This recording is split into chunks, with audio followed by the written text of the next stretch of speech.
calcio tiene importancia en la formación mineralosa, sino tiene gran importancia en la coagulación sanguínea, en la contracción muscular, en la activación y inhibición de diferentes enzimas, la liberación de hormonas y neurotransmisores, en el ejemplo caso es por ejemplo la insulina, el calcio es importante para la liberación de insulina, en la función de la conducción nerviosa y en la división y proliferación celular. Tengan presente también que además de la formación mineralosa, el calcio es uno de los mejores segundos mensajeros que existen en el organismo, ¿no? Acá tenemos cómo está distribuido el calcio de forma extracelular de nuestro cuerpo. Y lo tenemos distribuido de la siguiente manera, ¿no? El calcio ligado a proteínas, que es el que más calcio existe, se parece al 50%. Tenemos el calcio libre ionizado un 40-50%, y el calcio quelado, ¿no?, a sustancias orgánicas inorgánicas como el citrato, fosfato, lactato, en un 8-12%. ¿No? Quizás el calcio más importante en el organismo es el calcio ionizado.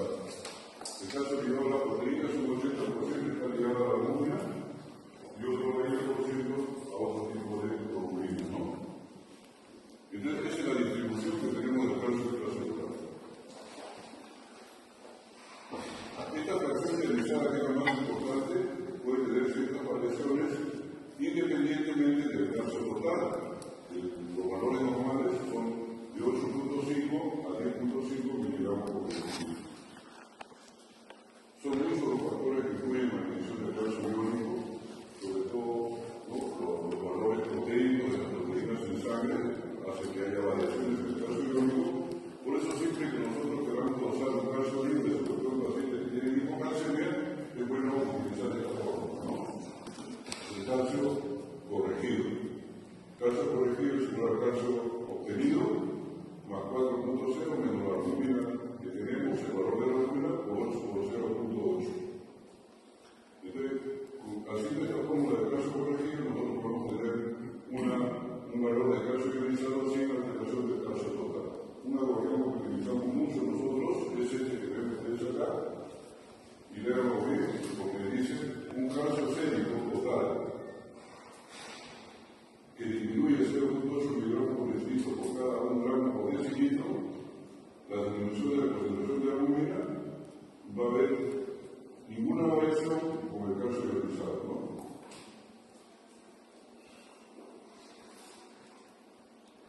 Si un calcio sérico total disminuye 0.8 miligramos por decilitro, va a disminuir por cada 1 gramo de decilitro disminuido de la albúmina, de la concentración de albúmina normal, ¿no? Entonces el calcio ionizado no va a tener ninguna variación.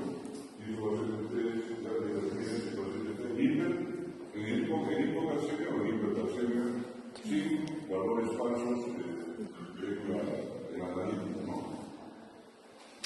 Acá tenemos el control hormonal del calcio sérico. Miren ustedes, el que actúa es el calcio iónico, como le dije, extracelular. Va a unirse a los sensores especiales del calcio. La célula paratiroidea es la que produce las hormonas paratiroideas, la parahormona, tiene un mecanismo endocrino, pero también en el control hormonal del calcio también hay mecanismos endocrinos separativos, o sea, localizados, locales. Ambas hormonas, la parahormona como la proteína relacionada a la parahormona, así se llama, proteína relacionada a la parahormona, que se libera fuera de la glándula de la tiroides, va a unirse también a los mismos receptores de parahormona. Y también va a tener una función importante sobre el cartílago y células de crecimiento. Este mecanismo endocrino paraclínico también se puede ver en lesiones tumorales, pero también se ha visto que es muy similar a la parahormona que libera las células paratiroideas. La función que van a ejercer luego de unirse la receptor de parahormona es en estos tres niveles, ¿no? En el túbulo renal, en el hueso y en el canudo renal. Entonces vamos a mejorar la regulación del calcio y también la del fósforo. Entonces, el control hormonal puede ser mediante un mecanismo endocrino y un mecanismo autocrino y paraclínico.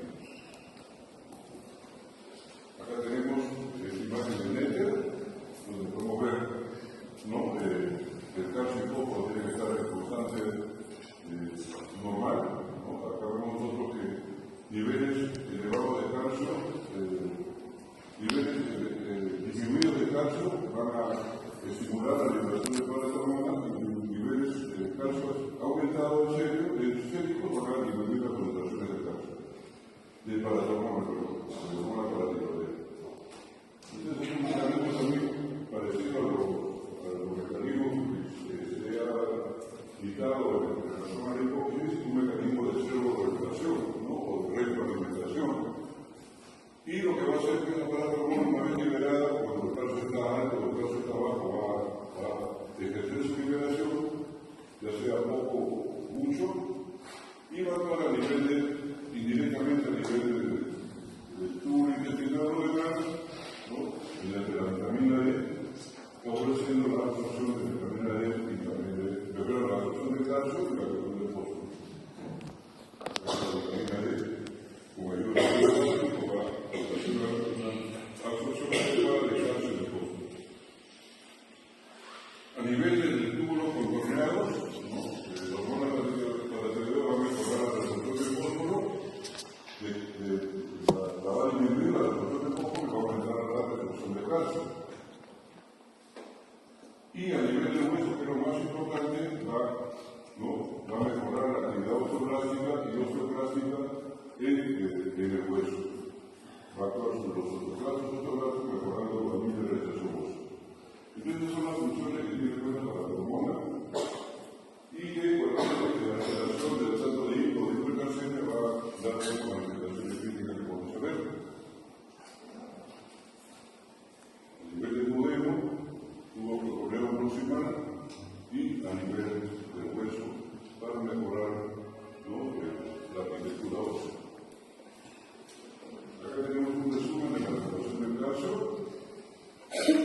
¿Cuáles son las hormonas que actúan no solamente la hormona en la regulación del calcio, sino son otros elementos, ¿no? Por ejemplo, la vitamina D, el calcitriol, el calcitonina. Estos son los 3 elementos que actúan en la regulación del calcio, no solamente la hormona.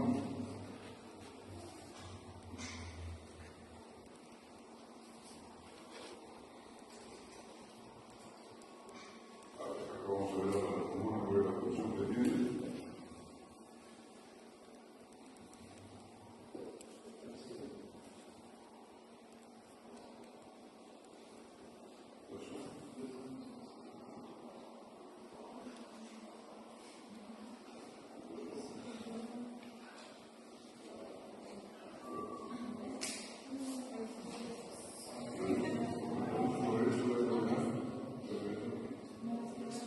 ¿Qué hace la paratormona en la regulación del calcio? Este es un resumen que ustedes tienen que aprenderse bien para que entiendan la clase, ¿no? La paratormona incrementa la reabsorción ósea de calcio fosfato, ya les dije. Aumenta la reabsorción de calcio en los túbulos renales distales, pero disminuye la de fosfato. A nivel del intestino, aumenta la absorción renal del grupo 25 de hidroclorocalciferol, la vitamina D, y esto hace tener una buena absorción de calcio a nivel del tubo intestinal. Y el efecto de esto que tiene es producir una elevación del nivel sérico de calcio y disminución del nivel de fosfato. ¿Qué hace el calcitriol? ¿No? Hemos dicho que el nivel intestinal tiene una acción importante, eleva la absorción intestinal de calcio y fosfato, lo mismo en la figura, aumenta la absorción ósea de calcio y fosfato, incrementa la reabsorción renal de calcio y fosfato y también actúa disminuyendo la producción de paratormona. El efecto neto que tiene eleva las concentraciones séricas de calcio y fosfato. Y una hormona es una hormona que se forma en las células paramoleculares de la tiroides, que es la calcitonina, que tiene una acción muy contraria a lo que es la paratormona. Ahí tenemos lo contrario, ¿no? La calcitonina disminuye la reabsorción ósea de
muscular de fosfato, tanto en riñón como en hueso.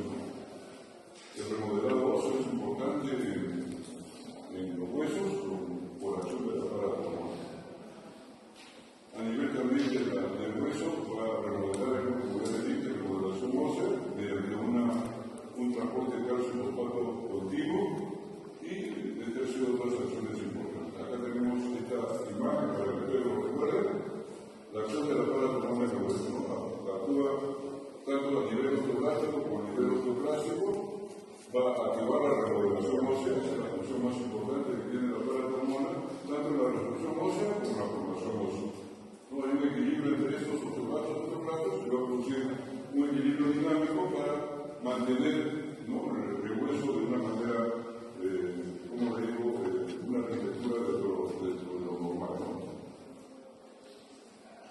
La paratormona en el riñón, que es la función más importante que hace, aumenta el transporte de calcio y inhibe la fosfato, como ven ustedes acá. Y la paratormona sobre los fosfatos, ¿no? El 80% es reabsorbido en el crudo proximal, menor cantidad de crudo distal, produce un transporte pasivo acoplado al sodio cuando la paratormona actúa y inhibe la respuesta fosfaturia y es una hormona importante para la regulación de esta homeostasis del cuerpo. Entonces, hemos hecho una revisión rápida para que ustedes puedan ya entrar a la vez del aspecto patológico, ¿no? de este eje tan importante que es el regulador del calcio y del fósforo. Y acá tenemos esta imagen donde está marcado lo que vamos a estudiar, ¿no? De su relación que tienen con la hormona paratiroidea génica, tenemos hipotálamo con lipidino, y la relación que vimos en el calcio sérico con el hipotálamo. Entonces acá tenemos los valores normales, que ya les dije cuáles son del calcio sérico total, y vamos a tener una variedad de patologías que vamos a revisar. Tenemos pues, acá tenemos el hipoparatiroidismo primario y su relación que existe con el calcio, los valores de calcio y los valores de paratiroides. Tenemos el hiperparatiroidismo primario, también, ¿no? La relación de los valores de hormona paratiroidea y los valores de calcio. Así como el primario, también hay secundario, es el hiperparatiroidismo único o secundario, que tiene mucha diferencia en relación a los valores de calcio y de hormona, como el calcio y el paratiroides, como vamos a ver. Y esta hipercalcemia por neoplasias. De hipercalcemia por neoplasias también vienen ustedes una relación para la hormona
la causa más frecuente de pacientes hospitalizados son las causadas por reemplazo.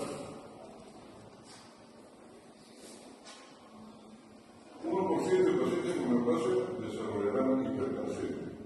Un 10% de pacientes con reemplazo desarrollarán hipercalcemia. Entonces, dato importante en este cuadrito es que el 90% no tienen estas dos patologías y la incidencia cuando es hiperparo mayor en mujeres y cuando es cáncer la relación es la misma, 1 a 1. Acá tenemos la calcemia, las hipercalcemias de diferentes edades, leve, moderada y grave. La normocalcemia entre 8.5 y 10.5, la hipercalcemia entre 10.5 más de 10.5 a 12, la hipercalcemia moderada de 12 a 14 miligramos por decilitro y la hipercalcemia grave es de 14 a más miligramos por decilitro. Entonces, estos son los grados de hipercalcemia que tenemos: leve, moderada y severa o grave.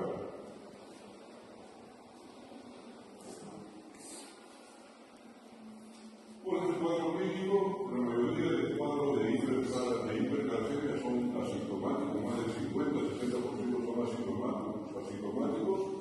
El diagnóstico muchas veces es incidental, el paciente va al laboratorio y se le encuentra un cuadro de calcio elevado. Pero el cuadro clínico tiene sus variaciones, puede variar de una alteración leve a una alteración grave o mortal. El cuadro clínico es muy variado. Quizás hace muchos años, muchas décadas, las manifestaciones clínicas de hipercalcemia eran muy floridas. Actualmente no lo son porque el diagnóstico es mucho más temprano, por los avances neurológicos y laboratoriales. Ahora, los síntomas y síntomas van a ser el reflejo de varias acciones, de la edad del paciente. Diferente es una hipercalcemia de un paciente adulto de un paciente anciano, de procesos patológicos primarios subyacentes, de enfermedades concurrentes que puede tener el paciente con hipercalcemia, y esto es importante, el grado de hipercalcemia que hemos visto, la duración de la hipercalcemia y la velocidad de desarrollo. A más velocidad de desarrollo, más grave la enfermedad. En este caso, acá el ejemplo típico es el cáncer productor de hipercalcemia.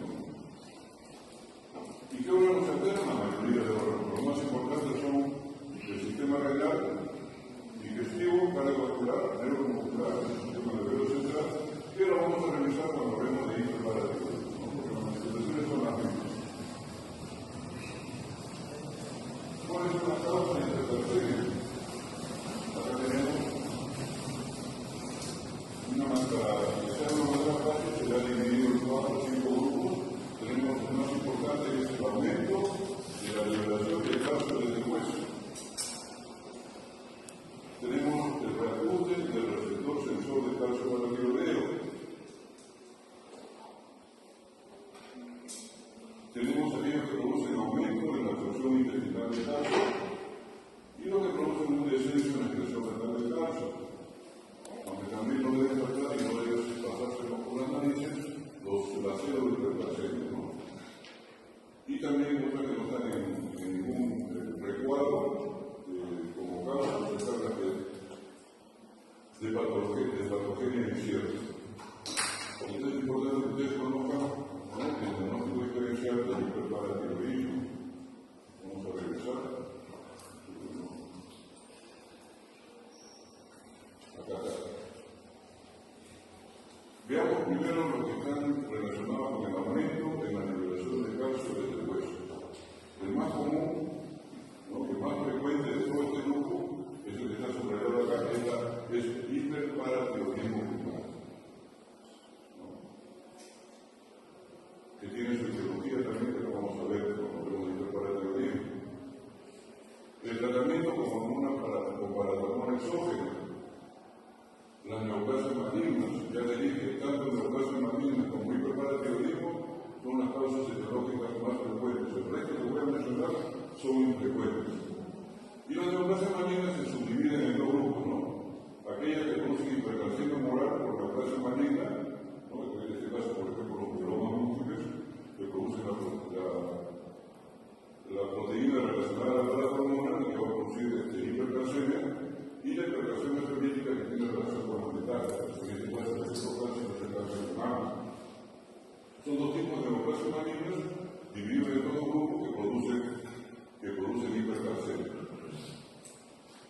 inmovilización también crónica. El hipertiroidismo también es una causa de hipercalcemia, una causa endocrinológica de hipercalcemia. Hay otras causas endocrinológicas de hipercalcemia que vamos a ver. La una, intoxicación por vitamina A, también intoxicación por vitamina D, que es otro rubro, y la enfermedad de Fallejos, ¿no? Que son los que pertenecen a este grupo, que es el más importante. Pero los menos importantes son estos, ¿no? El reajuste del receptor sensor de calcio para tiroideo, ¿no?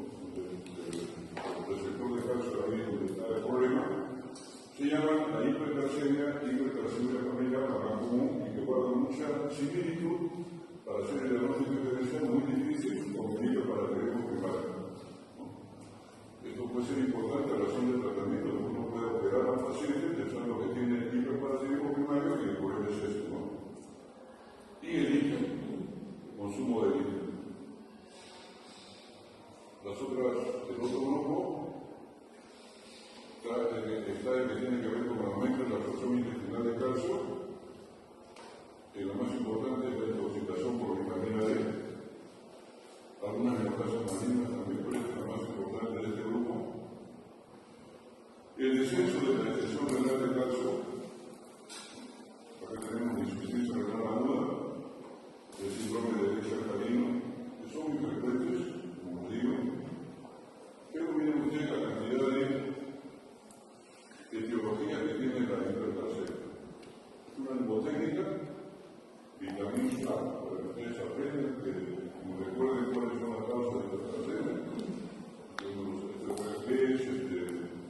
Vitaminas, intoxicación por vitamina A, y es inmovilización. La T es tirotoxicosis, o sea, hipertiroidismo.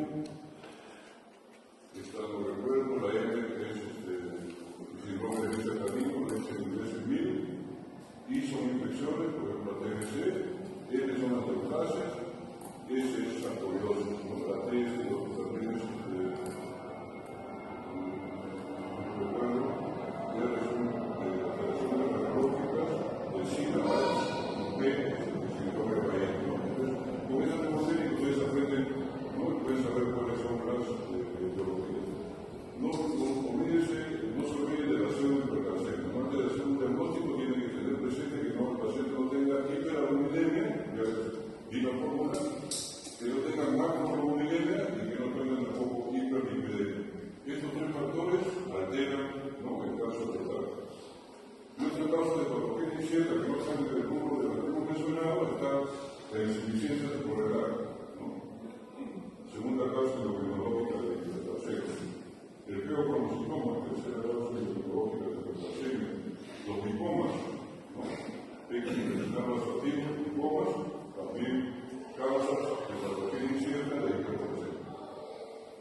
Existen las hiperplasias para tiroideas un 15 a 20%, y mucho menos frecuentes los carcinomas para tiroideos.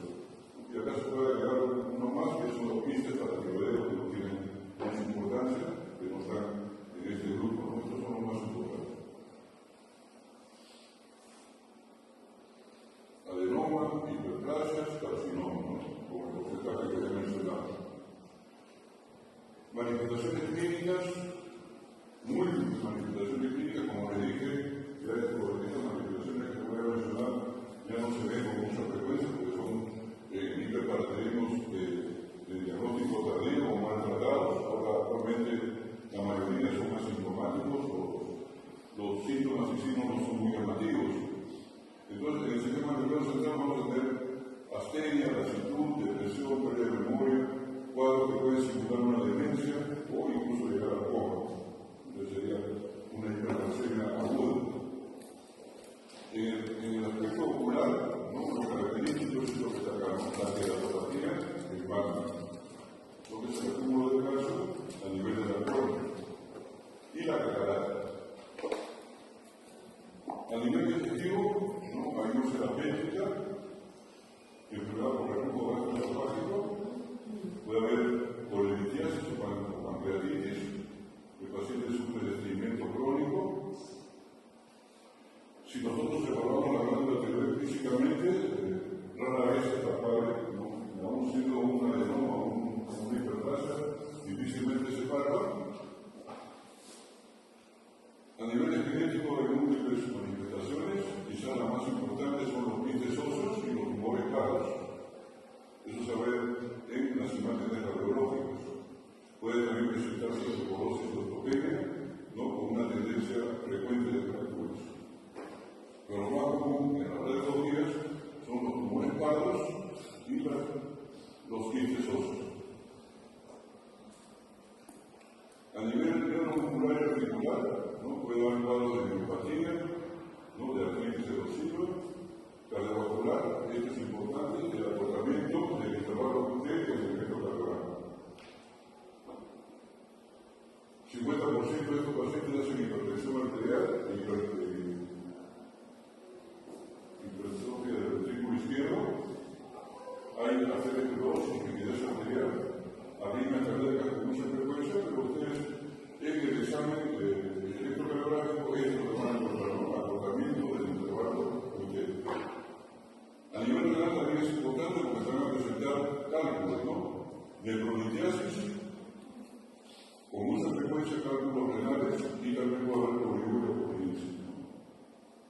También hay una mnemotécnica, porque están los órganos comprometidos y esta es la mnemotécnica. Huesos, cálculos, venas y también los hijos.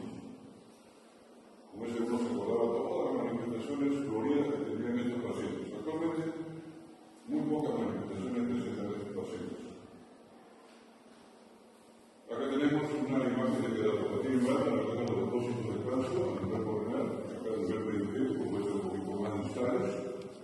La presencia de cálculos renales, miren ustedes, litiasis renal, ¿no? Neurolitiasis, tremendos cálculos que pueden producir insuficiencia renal, infecciones urinarias a repetición, aterosclerosis. Una característica radiológica importante que deben ustedes conocer es esta, ¿no? La retorsión subperiósica de la palanca. Retorsión subperiósica de la palanca. Es un radiológico importante de la hipercalcemia e hiperparatiroidismo. También el cráneo en sal y pimienta, ¿no? O sea, acúmulo de partículas de calcio en el medio del cráneo, con una lluvia de partículas de calcio, se llama el cráneo en sal y pimienta, la retorsión subperióstica y los tumores pardos.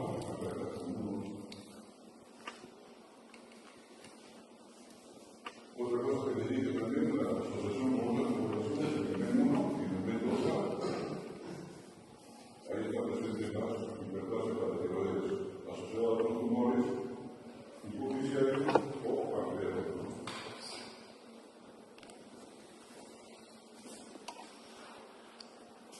También hay cálculos a nivel del páncreas, muy frecuentes las úlceras pépticas, etc. Esta es la imagen oftalmológica más importante que pueden ustedes ver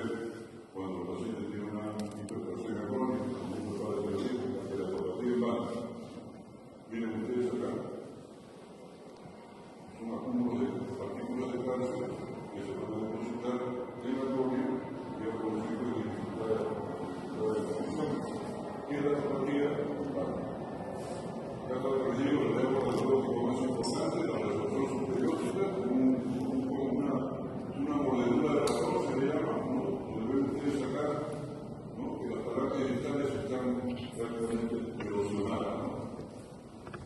Resorción subperiótica del cáncer, resorción subperiótica del cáncer, ¿no? Acá está, como usted igualita que acá, la imagen de una hipertensión. Son tumores pagos, en los huesos largos, sobre todo. También resorción superiótica y el cráneo es abierto.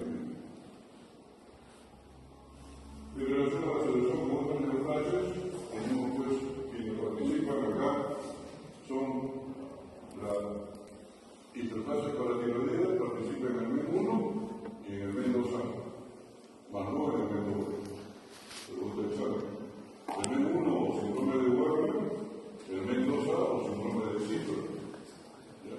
Acá está la 3G, pituitaria, paratiroides y páncreas. Y acá está hiperplasia paratiroidea, carcinoma medular de tiroides y pleocrimosis.